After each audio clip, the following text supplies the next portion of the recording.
অনেক অপেক্ষার পরে শাকিব খানের প্রিন্স মুভিটি চলে এসেছে। তো আমিও চলে আসলাম এটার এক্সপ্লেইন নিয়ে। সিনেমাটা যেহেতু এখন পর্যন্ত কোনো রকমের অনলাইন কোনো প্ল্যাটফর্মেই আসেনি, এর জন্য এটা আমাকে ট্রেইলার দিয়ে এক্সপ্লেন করতে হচ্ছে। সিনেমাটা হলে গিয়ে দেখে এসে তারপর এক্সপ্লেন করছি। তো গল্পের সঙ্গে সবসময় চিত্রের মিল নাও থাকতে পারে, এটা তোমরা একটু ক্ষমা সুন্দর দৃষ্টিতেই দেখবে। সিনেমার শুরুতেই দেখা যায় একটা নায়িকা শুটিং করছিল, ওর নাম দিলরুবা। কিছুক্ষণ শুটিং করার পরে হঠাৎ করে ফোনে একটা কল আসে। কলটা ধরেই কেমন যেন একটু চমকে যায় সে। তারপর সেখান থেকে প্যাক আপ করে চলে যেতে চায়। ডিরেক্টর ওকে অনেক করে রিকোয়েস্ট করলে কোনো কথাই শোনে না, সেখান থেকে চলে যায় দিলরুবা। তারপর রাত্রেবেলাতে দেখা যায় একটা জায়গায় দাঁড়িয়ে সিগারেট খাচ্ছিল সে। কিছুক্ষণের মধ্যেই সেখানে হুড পরা একজন চলে আসে। তারপর ওর সাথে কুশল বিনিময় করে গাড়িতে করে একটা জায়গায় নিয়ে আসে ওকে দিলরুবা। আস্তে আস্তে সে একটা বিল্ডিং এর মধ্যে যায়। সেখানে একটা রুমের মধ্যে মিটিং চলছিল। আসলে এটা ছিল আন্ডারওয়ার্ল্ডের একটা মিটিং। এখানে যারা বসেছিল তারা সবাই ছিল একটা গডফাদার। এরাই আসলে আন্ডারওয়ার্ল্ডটা চালাতো। সেখানে সেই হুড পরা লোকটা এসে যাওয়াতে সবাই তো এটা ওটা বলতে শুরু করে, কিন্তু কোনো কিছুর তোয়াক্কা করছিল না সেই হুড পরা লোকটা। তারপর উঠে পড়ে টেবিলের ওপরে। এন্ট্রি হয় মেগাস্টার সাকিব খানের। ওর নাম প্রিন্স। সে টেবিলের ওপরে উঠেই দুই হাতে দুইটা বন্দুক নিয়ে সবাইকে গুলি করতে থাকে। চোখের পলকেই সবাইকে মেরে ফেলে প্রিন্স। ওরা কিছুই করতে পারে না ওর। অন্যদিকে দেখা যায় একটা পুলিশ ভ্যান গিয়ে একটা শুনশান রাস্তার মধ্যে দাঁড়িয়ে থাকে। কিছুক্ষণের মধ্যে সেখান দিয়ে একটা মোটরসাইকেল নিয়ে একজন আসতেছিল। গাড়ি থেকে পুলিশগুলো নেমে গিয়ে ওকে ধরে ফেলে। তারপর নিয়ে আসে ওকে একটা সেফ হাউসে। সেখানে এসে ওকে প্রচুর মারধর করা হয় আর প্রিন্সের সম্পর্কে জিজ্ঞাসাবাদ করা হয়। ওর নাম ভুট্টু। কিন্তু প্রিন্সের ব্যাপারে একটা মুখও খুলছিল না ভুট্টু। এতটা মার খাওয়ার পরেও সে কিছুই বলছিল না। আসলে সে ছিল প্রিন্সের খুবই লয়াল মানুষ, আর বন্ধুও বলা যায় বটে। কিছুক্ষণের মধ্যেই সেখানে চলে আসে পুলিশের বড় মাপের অফিসার মিনহাজ। সে এসে এখানে থাকা সবাইকেই বাইরে বের করে দেয়। ভুট্টুকে জিজ্ঞেস করতে থাকে আবারও সেই প্রিন্সের ব্যাপারেই। প্রথমে তো ভুট্টু কোনো কথাই বলতে চাইছিল না, কিন্তু তারপর বলতে শুরু করে প্রিন্সের গল্প। প্রিন্সের আসল নাম ইব্রাহিম। সে প্রথম যখন ঢাকা এসেছিল তখন তার কোনো কাজ ছিল না। এরপর ইব্রাহিমের সাথে দেখা হয় ভুট্টুর। ওদের দুজনের খুব ভালো একটা সম্পর্ক হয়ে যায়। তখন ভুট্টু ইব্রাহিমকে নিয়ে গিয়ে বাবু নামের একজনের কাছে কাজে রেখে আসে। আসলে বাবু ছিল এলাকার ছোট মোটো গ্যাংস্টার। এভাবেই দিন কাটতে থাকে। বাবুর ছোট একটা বোন ছিল, ওর নাম দিলরুবা। আস্তে আস্তে দিলরুবা এবং ইব্রাহিম একে অপরকে ভালোবাসতে শুরু করে। আরও কিছুটা সময় এভাবেই পার হয়ে যায়। দিলরুবা একটা বারে ডান্স করত। কিছুদিন পরে সেখানে ইব্রাহিমকে নিয়ে গিয়ে বাউন্সার হিসেবে কাজ পাইয়ে দেয় দিলরুবা। একদিন রাত্রেবেলাতে বারে যখন দিলরুবা ডান্স করছিল, ঠিক তখনই ওই এলাকারই কাউন্সিলরের ছেলে ওর সাথে বাজে ব্যবহার করে। এতে অনেক রাগান্বিত হয়ে যায় দিলরুবার কোষে একটা চড় লাগিয়ে দেয় ওকে। এই ব্যাপারটাতে অনেকটাই রাগান্বিত হয়ে যায় মাসুদ, আর দিলরুবাকে ধরে নিয়ে খারাপ কিছু করার ইন্টেনশনে ওকে টেনে নিয়ে যেতে থাকে। এই ব্যাপারটা আবার দেখে ফেলে ইব্রাহিম, আর এসেই ওকে মারতে শুরু করে দেয়। অনেকক্ষণ ওর ধোলাই দেওয়ার পরে সেখানে থাকা বাকি বাউন্সারগুলো ওকে ধরে ফেলে। আসলে কমিশনার ছিল অনেক বেশি পাওয়ারফুল। এর জন্য ওনার ছেলেকে মারাতে ওনার কথাতে ইব্রাহিমকে ধরে নিয়ে যায় পুলিশ, আর প্রচুর পরিমাণে মারধর করতে থাকে। ওকে এত পরিমাণ মারধর করে যে ওর অবস্থা একদম বাজে করে ফেলে। এজন্য তাকে জেলের মধ্যেই হাসপাতালে ভর্তি করা হয়। একদিন ইব্রাহিম যখন বারান্দাতে বসেছিল, ঠিক তখনই ওই দিক দিয়ে হেঁটে যাচ্ছিল গোপালদা নামের একজন। আসলে উনিও মোটামুটি বড় মাপের একজন গ্যাংস্টার। যখন গোপালদা জানতে পারে যে ইব্রাহিম কমিশনারের ছেলেকে মেরে এসেছে, এটা শুনে তো অবাক হয়ে যায় তিনি, আর বুঝতে পারে যে ইব্রাহিমকে দিয়ে হয়তো কিছু একটা করা সম্ভব আন্ডারওয়ার্ল্ডের। তখন থেকেই ওর দেখাশোনা করতে থাকে গোপালদা। এভাবে কিছুদিন কেটে যাওয়ার পরে এখন ইব্রাহিম মোটামুটি সুস্থ হয়ে গেছে। হঠাৎ করে একদিন ওরা দুজনে যখন গল্প করছিল, ঠিক তখনই কনস্টেবল এসে কিছু একটা ধরিয়ে দিয়ে যায় ওকে। আসলে এই খামটার মধ্যেই ছিল ইব্রাহিমের বেল অর্ডার, মানে গোপালকে ছাড়িয়ে নিয়েছে। তখন আন্ডারওয়ার্ল্ড সম্পর্কে কিছুটা ধারণাও সে ইব্রাহিমকে দেয়। সাথে ওকে বলে, তোকে আমি ছাড়ালাম এটা ভালো কথা, কিন্তু আমার কিন্তু একটা কাজ করে দিতে হবে তোর। একটা জায়গা থেকে আমার 2টা বিদেশি কবুতর এনে তুই নিজের কাছে রেখে দিবি। আমি যখন বাইরে বের হবো জেল থেকে, তখন সেগুলো তোর থেকে আমি নিয়ে আসবো। আসলে গোপালদা যে বিদেশি কবুতরগুলোর সম্পর্কে বলছিল, সেগুলো আসলে বিদেশি বন্দুক। তার পরপরই বের হয়ে আসে ইব্রাহিম। জেল কেটে তো ওকে মোটামুটি ভালোই সংবর্ধনাই দেওয়া হয়। ওদের মধ্যে দিলরুবা উপস্থিত ছিল। তার পরপরই ইব্রাহিম গিয়ে বন্দুক 2টা কালেক্ট করে আর সেগুলো বাবু ভাইয়ার কাছে রেখে দেয়। এভাবেই দিন কাটতে থাকে।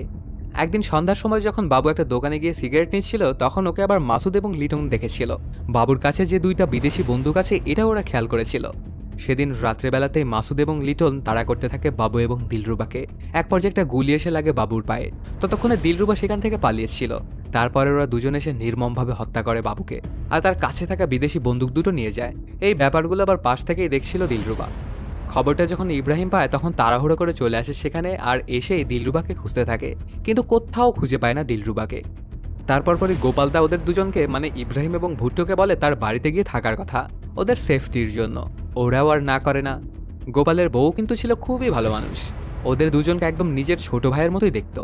এভাবে কিছুদিন কাটার পরে হঠাৎ করে একদিন গোপাল সাদে তার সাঙ্গুপাঙ্গুদের নিয়ে বসেছিল। তখনই ওর কাছে চলে আসে মাসুদ এবং লিটন। আসলে ওরা বিদেশি বন্দুক দুটো এখানে বিক্রি করার জন্য এসেছিল, কিন্তু তারা তো আর জানতো না যে বন্দুক দুটো গোপালেরই। গোপাল বন্দুকটা হাতে নিয়েই দেখতে পায় সেটাতে খোদাই করে জি লেখা। তখন ওর আর বুঝতে বাকি থাকে না যে এটা তার নিজেরই বন্দুক। সাথে সে এটাও বুঝে যায় যে বাবুকে হত্যা করে এরা দুজনই সেই বন্দুক দুটো ছিনিয়ে নিয়ে গিয়েছিল। তখন ওদের দুজনকে বলতে থাকে গোপালদা, তোদের এত বড় সাহস, তোরা গোপালের জিনিসে হাত দিয়েছিস। এখানকার ভাবসাব খারাপ বুঝতে পেরে লিটন এবং মাসুদ সেখান থেকে পালাতে যায়। এর মধ্যেই শুরু হয়ে যায় ওদের মধ্যেকার গোলাগুলি। অনেকক্ষণই চলে এই গোলাগুলি। তারপর কোনো মতে মাসুদ এবং লিটন ছাদ থেকে নিচে নেমে আসে। ঠিক তখনই দেখা হয়ে যায় ওদের ইব্রাহিমের সাথে। বাবুকে মারার জন্য ইব্রাহিম তো ওদের উপর অনেক বেশি ক্ষিপ্ত হয়েছিল।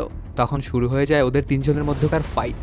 কিছুক্ষণ মারামারি হওয়ার পরে তারপর আবার হয় বন্দুকযুদ্ধ। এক পর্যায়ে মাসুদ এবং লিটনকে মেরে ফেলে ইব্রাহিম। কাহিনীটা গোটা ঢাকা শহরে ছেয়ে যায়।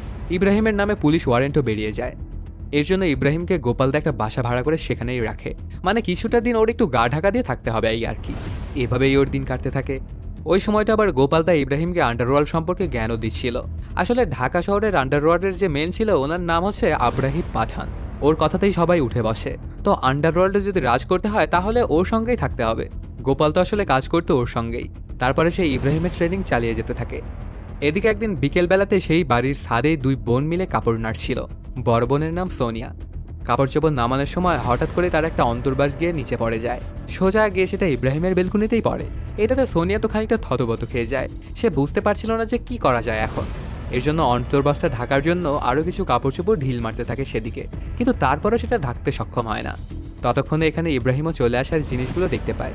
ইব্রাহিমকে দেখে তো একদম লজ্জায় পেয়ে যায় সোনিয়া। আর ওকে দেখে যেন একদম প্রথমবারেই প্রেমে পড়ে যায় ইব্রাহিম। আসলে দিলরুবাকে হারানোর অনেক কয় বছর কেটে গেছে, এর জন্য ওর মধ্যে এরকম ফিলিংসটা হচ্ছে। কিছুক্ষণের মধ্যেই সোনিয়া তার ছোট বোনকে নিচে পাঠায় কাপড়গুলো আনার জন্য। ওর ছোট বোন আবার খুব পাকা, অনেক পাকা পাকা কথা বলে চলে আসে ইব্রাহিমের কাছ থেকে সেই কাপড় চোপড়গুলো নিয়ে। তখন সোনিয়া তার ছোট বোনকে জিজ্ঞাসা করে, আচ্ছা ছেলেটা কি বিবাহিত বা ওর কি কোনো গার্লফ্রেন্ড আছে? এটা শুনে ছোট বোন তো খানিকটা রেগে যায় আর বলে, আমি কি জানি, যদি তোমার জানার এতই ইচ্ছা থাকে তাহলে তুমি নিজে গিয়ে ওনাকে জিজ্ঞেস করো না। এদিকে দেখা যায় একদিন বিকেলবেলাতে পাঠান তার ব্যাকইয়ার্ডে বসেছিল। কিছুক্ষণের মধ্যেই সেখানে অনেক পুলিশ অফিসার চলে আসে আর পাঠানের লোকজনকে মারতে শুরু করে। পুলিশের সাথে পাঠানের লোকেরা কোনোভাবেই পেরে উঠছিল না। এক এক করে পুলিশের গুলিতে মারা যাচ্ছিল। ওর প্রায় সকল লোকই শেষ, এবার পাঠানের পালা। ওকে গুলি করতে যাবে ঠিক তখনই জানালা ভেঙে সেখানে চলে আসে ইব্রাহিম আর পুলিশদেরকে মেরে বাঁচিয়ে নেয় পাঠানকে। ওর স্টাইল দেখে তো পুরোই ফিদা হয়ে যায় পাঠান, আর সেই ইব্রাহিমকে প্রিন্স নামটা দিয়েছিল। এখান থেকে ইব্রাহিমের প্রিন্স হয়ে ওঠার গল্পটা শুরু। এখন গোপালের সাথে প্রিন্সও সবসময় পাঠানের সাথে দেখা করার জন্য যেত, আর পাঠান প্রিন্সকে মোটামুটি ভালোই গুরুত্ব দিত। কিন্তু একদিন যখন পাঠানের বাড়িতে ওরা সবাই গিয়েছিল তখন প্রিন্স হ্যান্ডশেক করার জন্য হাতটা বাড়িয়ে দিয়েছিল পাঠানের দিকে, কিন্তু পাঠান ওর সাথে হ্যান্ডশেক করেনি। তখন প্রিন্স বুঝতে পারে যে ওরা তো আসলে পাঠানের জন্য কাজ করে, এর জন্য ওদের সাথে এমন ব্যবহার করলো পাঠান। তারপর সেখান থেকে চলে আসার সময় গোপাল তাকে প্রিন্স বলে, দাদা অনেক তো হয়েছে, এভাবে টাকা দিয়ে আর কাজ করবো না। এবার আপনি পাঠানকে বলবেন যে সে যেন গুলশান এবং তার আশেপাশের এলাকাগুলো আমাদেরকে দিয়ে দেয়, আমরা সরাসরি ওর সাথে কাজ করতে চাই। এই কথাটা শুনে চমকে ওঠে গোপালদা আর বলে, তোর কি মাথা নষ্ট হয়েছে? এটা বললেও কোনোভাবেই মানবে না পাঠান। কিন্তু প্রিন্স তারপরে ওর কথাটা একদমই অটুট। এর পরের বার যখন পাঠানের সঙ্গে ওরা দেখা করতে যায় তখন গোপালদা কথাটা বলেই ফেলে। এই কথাটা শুনে তো পাঠান অনেক রাগান্বিত হয়ে যায়। তারপরেও নিজের রাগটা খানিকটা সংযত করে বলে, দেখ কুকুরদেরকে কুকুরদের মতোই থাকতে হয়, কুকুর যদি নেকড়ে হতে চায় তাহলে কিন্তু ঝামেলায় পড়তে হবে। মনে হয় তুই অসুস্থ হয়েছিস, তোর ডাক্তার দেখানো উচিত। আর এই কথাটা যেন আমি দ্বিতীয়বার আর না শুনি। মানে ওদের সবাইকে যা ইচ্ছা তাই বলে অপমান করে পাঠান। তারপর সেখান থেকে অপমানিত হয়ে চলে আসার সময় প্রিন্স বলে, এভাবে আর কতদিন দাদা, এর একটা বিহিত খুব তাড়াতাড়ি করতে হবে। কিন্তু ওর কথাতে একদমই সায় দিতে চাইছিল না গোপাল। তারপরে প্রিন্স এটা করেই ছাড়বে এটা জানিয়ে দেয়। আর গোপালের সাথে ছিল 5 জন লোক, মান্নান, নুরু, সাহেব, জর্দাবাবু ও গোল্ডেন ফারুক। এরাই হচ্ছে গোপালের সবচেয়ে ট্রাস্টেড মানুষ। ওরা আবার প্রিন্সের কথার সাথে একমত হয়। তখন প্রিন্স ওদের এক একজনকে এক একটা কাজ দেয়। কারো কাজ হবে বন্দুক জোগাড় করা, তো কারো কাজ হবে লোকজন জোগাড় করা। এগুলো যখন সবকিছু একসঙ্গে জোগাড় হয়ে যাবে তখন ওরা অ্যাটাক করবে। একদিন বিকেলবেলাতে প্রিন্স যখন ওর কাজ শেষ করে বাড়ির দিকে আসছিল ঠিক তখনই ওর সাথে দেখা হয়ে যায় সোনিয়ার। তখন সোনিয়া প্রিন্সের গাড়িটা থামায় আর ওকে লিফট দিতে বলে। প্রিন্সও না করতে পারে না। কিছু দূর এভাবে আসার পর একটা জায়গায় এসে সোনিয়া গাড়িটা থামাতে বলে। তখন প্রিন্স গাড়িটা থামালে সোনিয়া ওর ব্যাগ থেকে একটা বোরকা পরে নেয় আর ওড়নাটা জড়িয়ে নেয় মাথায়। বলে, যদি আমি এইভাবে বাড়িতে যাই তাহলে বাবা মাকে অনেক বকাবকি করবে। তারপর সেখান থেকে সোনিয়া রিক্সা নিয়ে যাবে বলে জানায়। প্রিন্সও চলে আসে বাড়িতে। এভাবে ওদের সময় খুব ভালোভাবেই কাটছিল। এতদিনে দুজনের নাম্বারও এক্সচেঞ্জ করা শেষ। হঠাৎ করে এক সন্ধ্যাবেলাতে প্রিন্সের ফোনে একটা কল আসে। সোনিয়া তখন ওকে বলে, আমি শপিং করতে যাব, আমাকে কি আপনি নিয়ে যেতে পারবেন? প্রিন্সও আর না করতে পারে না। ওরা দুজনেই চলে আসে একটা শপিং মলে। ওরা এখানে যখন জিনিসপত্র দেখছিল ঠিক তখনই বারবারই ওকে কল করছিল গোপালদা। আসলে ওদের বন্দুকগুলো চলে এসেছে, এর জন্য বন্দুকগুলো চেক করার জন্য আসলে প্রিন্সকে বারবার কল দিচ্ছিল। কিন্তু প্রিন্স এখানে সোনিয়াকে নিয়েই ব্যস্ত থাকায় ফোনটা একদমই সে ধরছিল না। তারপরে অনেকবার কল দেওয়ার পরে ফোনটা রিসিভ করে প্রিন্স। তখন গোপালদা জানায়, মাল তো চলে এসেছে, তাড়াতাড়ি তুই চলে আয়, চেকিং করতে হবে না। কিছুক্ষণের মধ্যেই সোনিয়ার শপিং করা শেষ হয়ে যায়।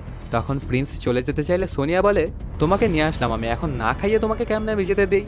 কিন্তু যেহেতু প্রিন্স কাজ করবে এর জন্য একদমই সে খেতে চাইছিল না। তারপরে অনেক করে জোরাজোরি করতে থাকে সোনিয়া। এক পর্যায়ে রাজি হয়ে যায় প্রিন্স আর ওকে নিয়ে একটা ফ্যান্সি রকমের রেস্টুরেন্ট আসে। এটা দেখে খানিকটা অবশ্য থতবত খেয়ে যায় সোনিয়া, আর মনে মনে ভাবতে থাকে খাওয়াতে চেয়েছি বলে এত দামি রেস্টুরেন্ট আনতে হবে। তখন প্রিন্স ব্যাপারটা বুঝতে পেরে বলে, এখানকার বিলের চিন্তা তোমার একদমই করতে হবে না, তুমি সেটা আমার উপরে ছেড়ে দাও, কারণ তুমি আমার সঙ্গে এসেছো। তারপর ওকে সেখানে বসিয়ে দিয়ে প্রিন্স জানায়, আমি একটু আসতেছি। কিছুক্ষণের মধ্যেই সোনিয়ার সামনে অনেকগুলো খাবার এনে দেওয়া হয়। এটা দেখে তো সোনিয়া আরও বেশি ভয় পেয়ে যায়। ভাবতে থাকে এতগুলো খাবারের টাকা তো সে কোনোভাবেই পরিশোধ করতে পারবে না। এর জন্য সে উঠে আরেকটা টেবিলে গিয়ে বসে, কিন্তু ওয়েটারটা আবারও সেই খাবারগুলো ওই টেবিলে এনে রেখে দেয়। এতে সোনিয়ার ভয় তো আরও কয়েক গুণ বেড়ে যায়। অন্যদিকে দেখা যায় সোনিয়াকে রেস্টুরেন্টের মধ্যে রেখে প্রিন্স সরাসরি চলে আসে ওদের হাইড আউটে। দেখতে পায় অনেকগুলো বন্দুক নিয়ে আসা হয়েছিল, তার মধ্যে স্পেশাল কোয়ালিটি ছিল AK-47। বন্দুকগুলো ওরা টেস্ট করতে থাকে এবং ওদের গ্রুপের নতুন একটা নামও দেয়, তারপর সেটাও সেলিব্রেট করে। অন্যদিকে তো চিন্তা অবস্থা খারাপ হয়ে যায় সোনিয়ার। তার পরপরই সেখানে আবার চলে আসে প্রিন্স। সোনিয়া বলে, কোথায় গিয়েছিলে তুমি? প্রিন্স জানাই, তো একটু কাজ ছিল তো সেখানেই গিয়েছিলাম। তারপর ওরা দুজনে খাবার দাবার শেষ করে বাড়িতে ফিরে আসে। পরদিন সকালবেলাতেই সোনিয়া চলে আসে প্রিন্সের বাড়িতে। আসলে কালকে যে কাপড় চোপড়গুলো কিনে আনলো সেগুলো ট্রায়াল করতে এসেছে। আসলে প্রিন্স যে বাড়িটাতে থাকতো ওই বাড়ির মালিকেরই মেয়ে হচ্ছে সোনিয়া। এর জন্য প্রিন্সের ঘরে আসতে খুব একটা বেগ পেতে হয় না সোনিয়ার। তারপর প্রিন্সের রুমে গিয়ে কাপড় চোপড় চেঞ্জ করে প্রিন্সকে দেখাতে থাকে সোনিয়া। প্রিন্স তো ওর উপরে আরও বেশি ফিদা হয়ে যায়। এভাবে ওরা অনেকটাই রোমান্টিক সময়ও পার করে। হঠাৎ করে এক সন্ধ্যাবেলাতে প্রিন্স বাইকে করে সোনিয়াকে নিয়ে এসে বাড়ির সামনে নামিয়ে দেয়। তারপর ছোট্ট করে সোনিয়ার কপালে একটা চুমু দেয় প্রিন্স। সোনিয়া তার বাড়ির মধ্যে ঢুকে যায়। দেখা যায় দোতলার বেলকুনিতে থেকেই সবকিছুই দেখছিল সোনিয়ার বাবা। সোনিয়া বাড়িতে আসার সাথে সাথে ওকে অনেক গালাগালি করতে থাকে, বাবা তোকে কি আমি এই জন্যই বড় করেছি? তুই সব নষ্টামি করে বেড়াবি, আর তুই ওই ছেলের সম্পর্কে কি জানিস? তখন সোনিয়া বাবার মুখে মুখে তর্ক করে আর বলে, আমি ওকে ভালোবাসি বাবা, ওকে ছাড়া আমি বাঁচবো না। এটা শুনে অনেক রাগান্বিত হয়ে যায় বাবা এবং কষে একটা চড় লাগিয়ে দেয় সোনিয়াকে। সাথে বলে, আগামী 7 দিনের মধ্যে আমি তোর বিয়ের ব্যবস্থা করছি। কিন্তু সোনিয়া সাফ সাফ জানিয়ে দেয় যে আমি প্রিন্সকে ছাড়া আর অন্য কাউকে বিয়ে করতে পারবো না বাবা। এদিকে ওদের লোকজন এবং বন্দুকাদি সবকিছুর ব্যবস্থা হয়ে যাওয়ার পরে ওরা এক এক করে পাঠানের এলাকাগুলোতে দখল করতে থাকে। পাঠানের মানুষজনকে মারতে থাকে।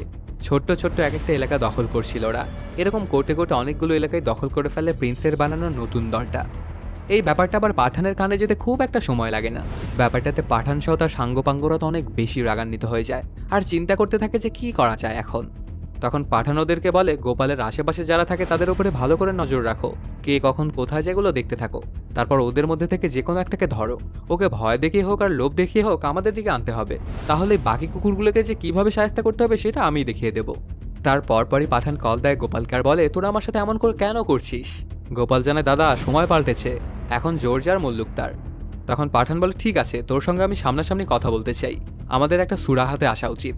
গোপাল বলে, সবই তো ঠিক আছে দাদা, কিন্তু আমার জীবনের কি গ্যারান্টি আছে? এর জন্য তোমার ছোট ভাইকে আমার কাছে পাঠিয়ে দাও। যদি মিটিংয়ে গিয়ে আমার কিছু হয়ে যায় তাহলে এখানে তোমার ছোট ভাইও মারা পড়বে। আর অন্য কোনো উপায় না থাকাতে পাঠান নেওয়া এমনটাই করে। এদিকে দেখা যায় সকালবেলাতে সোনিয়া বোরখা পরে বের হয়ে আসে। তখন বাহিরে দাঁড়িয়ে নিজের বাইকটা পরিষ্কার করছিল প্রিন্স। সোনিয়া তখন এসেই কাঁদতে কাঁদতে জানায়, বাবা আমাকে বিয়ে দিয়ে দিবে, এর জন্য আমি বাড়ি থেকে পালিয়ে এসেছি। তুমি যদি আমাকে বিয়ে করো তাহলে তো ভালো, আর যদি না করো তাহলে আমার দুচোখ যেদিকে যায় আমি সেদিকেই চলে যাব। তখন প্রিন্স ওকে বিয়ে করার জন্য বাইকে করে নিয়ে যায়। যে সময়টা ওদের বিয়েটা হচ্ছিল ঠিক ওই সময়ে গোপালদাতার কয়েকজন সাঙ্গুপাঙ্গু নিয়ে চলে আসে পাঠানের বাড়িতে। ওরা এসে পৌঁছানোর সাথে সাথেই গুলিবর্ষণ শুরু করে পাঠানের লোকজন, সবাইকেই মেরে ফেলে। তারপর গোপালকে ধরে এনে পাঠানের পায়ের ওপরে ফেলে। গোপাল অনেক করে কাকুতি মিনতি করে যান ভিক্ষা চাইছিল, কিন্তু পাঠান বলে, কুকুর যখন খেপে যায় তখন তাকে আর রাখা যায় না রে। আমারও তো খুব খারাপ লাগছে তোকে মারতে, কিন্তু উপায় তো কোনো নেই। এটা বলেই ওর পছন্দের ছোট্ট কুড়ালটা দিয়ে গোপালের গলাটা কেটে ওকে মেরে ফেলে। কিছুক্ষণ পরেই দেখা যায় মান্নান নামের যে গোপালের সহকারীটা ছিল সে এখনো মরেনি। তখন ওকে দিয়েই কল দেওয়ায় আর পাঠানের ছোট ভাইকে ছেড়ে দেওয়ায়। ওরাও ঠিক তেমনটাই করে। এই কাজটা করে দেওয়ার জন্য মান্নানকে আর জানে মারে না, ওকে ছেড়ে দেয়। এদিকে এত কিছু ঘটে গেল আর অন্যদিকে প্রিন্স বিয়ে করে নিয়েছে সোনিয়াকে। তারপর ওরা চলে আসে বাসর রাতে। দুজনের রোমান্টিক মুহূর্ত কাটাতে যাবে, ঠিক তখনই ওর ফোনটা বেজেছে। ফোনটা ধরেই তো বড় মাপের একটা শক খেয়ে যায় প্রিন্স। তারপর সোনিয়াকে বলে, আমার এখনই যেতে হবে, আমি এসে তোমাকে সবকিছু খুলে বলবো। এটা বলেই সেখান থেকে চলে যায় প্রিন্স। আর সোনিয়া মন খারাপ করে সেখানে বসে থাকে। প্রিন্স সরাসরি সেই জায়গাটাতে চলে আসে যেখানে সবার লাশ রাখা ছিল। তখন মুষলধারে বৃষ্টিও হচ্ছিল। তারপর সব কাহিনী ওকে খুলে বলা হয়। এটাতে একদম পাগল প্রায় অবস্থা হয়ে যায় প্রিন্সের। পাঠানের শেষ আইবার সে করেই ছাড়বে। কয়েকদিন পরেই প্রিন্স তার বউ সোনিয়াকে নিয়ে চলে আসে গোপালের বাড়িতে, আর ওকে ভাবির কাছে রেখে যায়। সোনিয়া তো কিছুই বুঝে উঠতে পারছিল না যে এখানে হচ্ছেটা কি, কিন্তু তারপরেও প্রিন্সের কথা মতো ওকে ভাবির সাথেই থাকতে হয়। প্রিন্স ওকে বলে যায় যাওয়ার সময় যে আমি এসে সবকিছু তোমাকে খুলে বলবো। এখানে 2 দিন থাকার পরে ওদেরকে একটা নতুন বাড়িতে যেতে হয়, যেটা প্রিন্স আগে থেকেই ভাড়া করে রেখেছিল। কয়েকদিন এই বাড়িতে কাটানোর পরে হঠাৎ করে এই বাড়িতে অনেকগুলো পুলিশ চলে আসে। ওদের সঙ্গে ছিল ম্যাজিস্ট্রেট। তখন সে এসেই ভাবিকে বলে, সোনিয়া এবং আপনার দুজনের নামে ওয়ারেন্ট আছে, তো আপনাদেরকে ধরে নিয়ে যেতে হবে। তখন কোনোভাবে ভাবি এটা করতে দিতে চাইছিল না। আর ওদের দুজনের রক্ষার জন্য অনেকগুলো গানম্যানও ছিল। ওরা পুলিশের দিকে বন্দুক তাক করেছিল। কিন্তু সেই ম্যাজিস্ট্রেটটা বলে, আপনাদের যা বলার আপনারা কোর্টে গিয়ে বলবেন, কিন্তু এখন আমাদের সঙ্গে আপনাদের যেতেই হবে। তখন ভাবি বুঝতে পারে এদেরকে যদি মারা হয় তাহলে অনেক বড় ঝামেলায় পড়ে যেতে হবে। এই জন্য চলে আসে ওরা কোর্টে। তবে এখানে এসে ওদের খুব একটা সুবিধা হয় না। সোনিয়া যেহেতু প্রিন্সের বউ, এর জন্য বিভিন্ন হত্যাকাণ্ডের জন্য ওকেই দোষারোপ করা হয় যে প্রিন্সের পেছনের মাস্টার মাইন্ড এই সোনিয়াই। আর যেদিন গোপালের ছেলেকে মারা হয়েছিল সেদিন তার বউ একটা লোককে মেরেছিল। এর জন্য ওদের দুজনেরই সাজা হয়। সোনিয়া যেন এই ব্যাপারগুলো কোনোভাবেই মেনে নিতে পারছিল না, কারণ প্রিন্স যে কী কাজ করে সে এতক্ষণ পর্যন্ত জানতো না। কিন্তু এবার সোনিয়া বুঝে গেছে যে প্রিন্স আসলে একজন গ্যাংস্টার। ওর পুরো দুনিয়ায় যেন উলটপালট হয়ে যায়। সে কি ভেবেছিল প্রিন্সকে, আর প্রিন্স কি বের হলো। তারপর ওদের দুজনকেই জেলে পাঠানো হয়। এদিকে প্রিন্স গোপালকে মারার জন্য বদলা নিতে থাকে, সাথে ওর বউ এবং ভাবিকে জেলে পাঠানোর জন্য। ওর দল আস্তে আস্তে বড় হতে থাকে। যেখানেই সে পাঠানের লোকজন পেত সেখানেই ওদেরকে মেরে ফেলতো। এসব কাহিনী দেখে একদিন পাঠানোকে কল দেয়, বলে যা হবার হয়ে গেছে, চল তুই আর আমি বসে কথা বলে সব ঠিকঠাক করে নেই। এর বিনিময়ে আমি তোর বউকে ছাড়িয়ে দেব। তখন অবশ্য পাঠানের কথাতে রাজি হয়ে যায় প্রিন্স, কিন্তু ওর মাথার মধ্যে যে কি ঘুরছিল সেটা শুধু সেই জানতো। পরদিন রাত্রেবেলাতেই সোনিয়াকে জেল থেকে ছাড়িয়ে দেওয়া হয়। তখন জেলের বাহিরে দাঁড়িয়ে প্রিন্স ওকে বলে, এতদিনে তুমি তো আমার সবকিছু জেনে গেছো। আমার সম্পর্কে যা যা শুনেছো তুমি সবকিছুই সত্য। এখানে 2টা গাড়ি রাখা আছে, একটাতে করে আমি যাব। যদি তুমি আমার সাথে যেতে চাও তাহলে আমার গাড়িটাতে এসে উঠবে, আর যদি তুমি আলাদা হয়ে যেতে চাও তাহলে অন্য গাড়িটাতে গিয়ে উঠবে। সেই গাড়িটাতে একটা ফ্ল্যাটের চাবি এবং ব্যাংকের চেকও রাখা আছে। তুমি যদি আমাকে ছেড়ে যেতেও চাও তাহলে তোমার ভবিষ্যৎ নিয়ে তোমার একদমই চিন্তা করতে হবে না। তখন দেখা যায় সোনিয়া গিয়ে ওই অন্য গাড়িটাতেই ওঠে। কিছুক্ষণ পরে অবশ্য আবার সেই গাড়িতেই এসে উঠে যেটাতে প্রিন্স ছিল, আর বলে আমাকে এবং ভাবিকে যারা জেলে পাঠিয়েছিল তাদেরকে কিন্তু শাস্তি দিতেই হবে তোমার। তখন প্রিন্স ভয়ঙ্কর একটা হাসি দেয়। পরদিন সকালবেলাতে পাঠানের ওখানে বিশাল উৎসব হচ্ছিল, অনেক রান্নাবান্নাও করা হচ্ছিল। কিছুক্ষণের মধ্যেই সেখানে চলে আসে প্রিন্সের গাড়ি। গাড়ির দরজাটা খোলার পরে দেখা যায় প্রিন্স সেখানে পিয়ানোর মতো কিছু একটা বাজাচ্ছিল।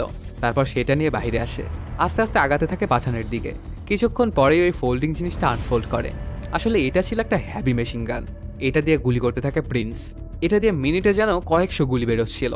বন্দুকের নলের অপর দিকে যারা ছিল পাঠানের লোকেরা তো একদম মরেই পড়ছিল। ওরা না সামনে আসতে পারছিল না পালাতে পারছিল। কিন্তু কোনো মতে অবশ্য সেখান থেকে পাঠান এবং তার কয়েকটা লোক পালিয়ে যায়। ওরা সেখান থেকে সরাসরি চলে আসে এক পলিটিশিয়ানের কাছে, সেখান থেকে ওদের সাহায্য চায়।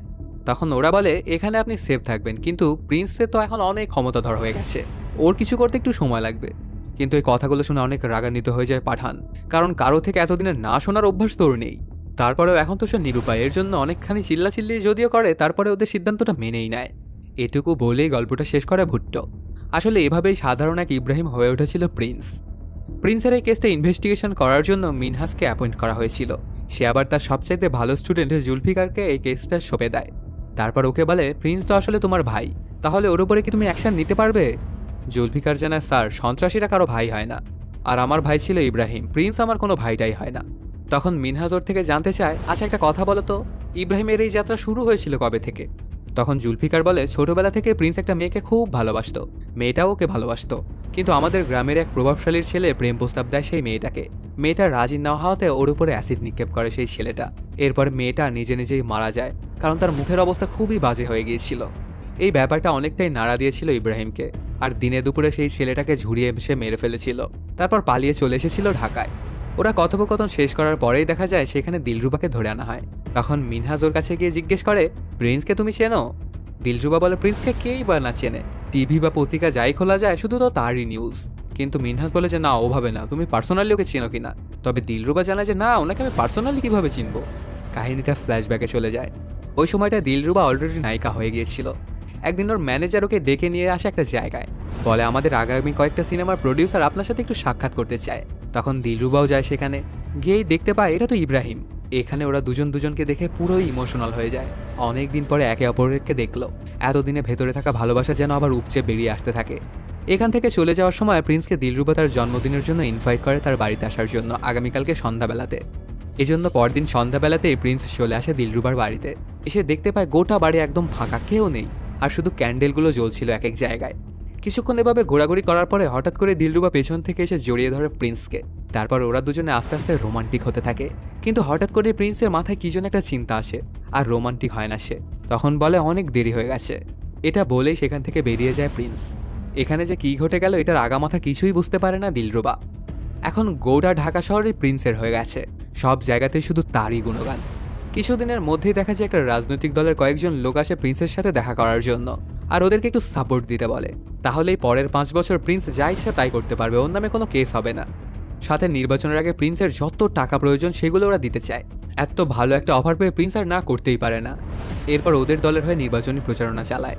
তারপর ভোটের সময় ভোট কেন্দ্র দখল করে ওদের নির্বাচনে জিতিয়েও দেয়। প্রথম কিছুদিন ভালোই সম্পর্ক ছিল ওদের মধ্যে, কিন্তু তারপরে সব এলাকার কমিশনারেরা প্রিন্সের লোকদের উপরে এটা ওটা চাপিয়ে দিতে থাকে। এ ব্যাপারে সেই পার্টির লোকজনেরা কোনো পদক্ষেপই নিচ্ছিল না।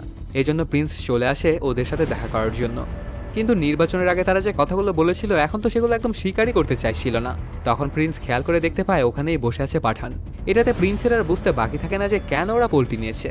তারপর সেখান থেকে অনেক রাগান্বিত হয়ে চলে যায় প্রিন্স, আর বলে এক মাকে কিন্তু শীত যায় না। তারপরে ওদের দলের বিভিন্ন নেতাকর্মীদেরকে মারতে থাকে প্রিন্সের লোকজনেরা। এই ব্যাপার স্যাপার একদমই তছনছ অবস্থা হয়ে যায় সেই পার্টির। কি করবে তারা কিছুই বুঝে উঠতে পারছিল না।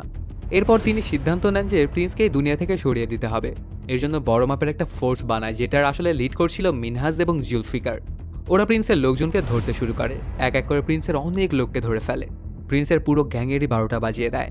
এর মধ্যে দেখা যায় বাড়িতে বসে একদিন মান্নান, সোনিয়া এবং ভাবি একসাথে বসে টিভি দেখছিল। টিভিতে দিলরুবার একটা গান চলছিল।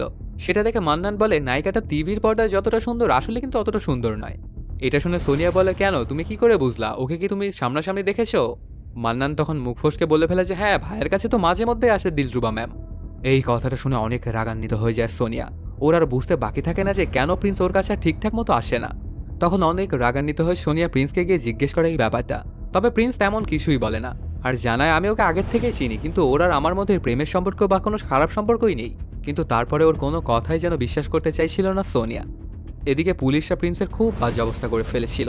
ঠিক এ কারণে ওরা সবাই মিলে একটা মিটিং করতে থাকে যে কি করা যায় এখন পুলিশদের। মিটিংটার মধ্যেই সেখানে হামলা করে দেয় পুলিশ। ওখানেও প্রিন্সের অনেক লোকজনই মারা যায়। আবার প্রিন্স অনেক পুলিশকে মেরে ফেলে। তারপর প্রিন্স যখন বের হতে যাবে ঠিক তখনই ওর সামনাসামনি হয় জুলফিকারের। কিন্তু নিজের ভাই হওয়াতে প্রিন্সকে মারতে পারে না সে। সেখান থেকে প্রিন্স গাড়ি নিয়ে পালিয়ে যায়। ওর পেছনে অনেকগুলো গাড়ি নিয়ে তাড়া করতে থাকে পুলিশরা। এরকম করতে করতে একসময় শুনশান একটা রাস্তার মধ্যে গিয়ে গাড়িটা থামায় প্রিন্স। ওর দুদিকে পুলিশের অনেকগুলো গাড়ি। সেখান থেকে অনেকগুলো পুলিশ বের হয়ে বন্দুক তাক করে প্রিন্সের দিকে। তখনই প্রিন্স তার সেই হেভি মেশিন গানটা বের করে এবং গুলিবর্ষণ করতে থাকে সেই পুলিশদের ওপর। কিছুক্ষণের মধ্যেই ওখানে থাকা প্রায় সকল পুলিশকে মেরে ফেলে এবং কিছু পুলিশকে আহতও করে। এমনকি ওদের গাড়িগুলো সব একদম ধ্বংস করে ফেলে। এরপর প্রিন্স সরাসরি চলে আসে বাড়িতে। তারপর হঠাৎ করে প্রিন্সকে সোনিয়া আবার ওই একই প্রশ্নই করতে থাকে যে দিলরুবা তোমার কে হয়? প্রিন্স তখন বলে আমি তো তোমাকে অনেকবারই বলেছি। কিন্তু ওর এই উত্তরটা একদমই ভালো লাগে না সোনিয়ার, আর প্রিন্সের দিকে বন্দুক তাক করে বসে। এটা দেখে খানিকটা শক খেয়ে যায় প্রিন্স। ওই সময়টা আবার মান্নান ওখানেই উপস্থিত ছিল। তখন মান্নান সোনিয়ার হাত থেকে বন্দুকটা কেড়ে নেয় আর বলে ভাবি এগুলো আপনি কি করছেন? এরপর আচমকাই মান্নান ওই বন্দুকটা প্রিন্সের দিকে তাক করে। এটা দেখে অবাক হয়ে যায় প্রিন্স। আসলে মান্নানকে অনেক আগেই টাকার লোভ দেখিয়ে পাঠান কিনে নিয়েছিল, আর গোপালের সঙ্গে যা হয়েছিল সেটার সঙ্গেও জড়িত ছিল মান্নান। আর এখন প্রিন্সের দলের লোকদের যে বাজে অবস্থা এটার জন্যও দায়ী মান্নান, কারণ সে সমস্ত ইনফরমেশন পাঠানকে দিয়ে দিত। সে প্রিন্সকে গুলি করতে যাবে ঠিক তখনই পেছন থেকে ওকে গুলি করে দেয় ভাবি। ওর স্বামীর হত্যার বদলা নিয়ে নিল। এই ব্যাপারগুলো চলতে থাকলে ততক্ষণে এই পুরো বাড়িটাই ঘিরে ফেলে পুলিশ। তখন ভাবি এবং সোনিয়াকে পেছনের দরজা দিয়ে বের করে দেয় প্রিন্স, আর বারবার একে ওকে ফোন দিয়ে কি যেন বলতে থাকে। তারপর সিঁড়ির উপরে গিয়ে খুব সুন্দর করেই বসে পড়ে। অনেক পুলিশ চলে আসে ওর ঘরের মধ্যে। ওকে ধরতে যাবে ঠিক তখনই ওদের মেইন অফিসারটার কাছে একটা কল আসে। হাই কমান্ড থেকে জানানো হয় প্রিন্সকে যেন না ধরা হয়। তখন ওকে না ধরেই চলে যেতে হয় ওদেরকে। আসলে এটা ছিল সেই এমপিটারই চাল। তারপর সেখান থেকে প্রিন্স সরাসরি চলে আসে তার মায়ের কাছে। ওই যে অনেক দিন আগে সে বাড়ি থেকে পালিয়ে এসেছিল, তারপর আর কখনো বাড়িতে ফিরে যায়নি বা মায়ের সঙ্গে ওর কখনো দেখাও হয়নি। এবার গিয়ে প্রিন্স মায়ের পা জড়িয়ে ধরে বলে, আমি এসব বাজে কাজ সব কিছু ছেড়ে দেব, আর এখন থেকে তোমার সাথেই থাকতে চাই। তারপর মাকে একটা গাড়িতে করে নিয়ে যেতে থাকে। কিছু দূর যাওয়ার পরে হঠাৎ করে রাস্তার মধ্যে ওর গাড়িটা আটকায় পুলিশ। এবার জুলফিকার এসেছে ওকে ধরার জন্য। তারপর ওকে হ্যান্ডকাপও করিয়ে ফেলে। কিছুক্ষণের মধ্যেই সেখানে মিনহাস চলে আসে। তখন প্রিন্সকে ওর হাতে তুলে দেয়। মিনহাস ওকে গাড়ি করে নিয়ে চলে যায়। আর জুলফিকার তার মাকে বোঝায় যে সন্ত্রাসী তোমার ছেলে হয় না মা।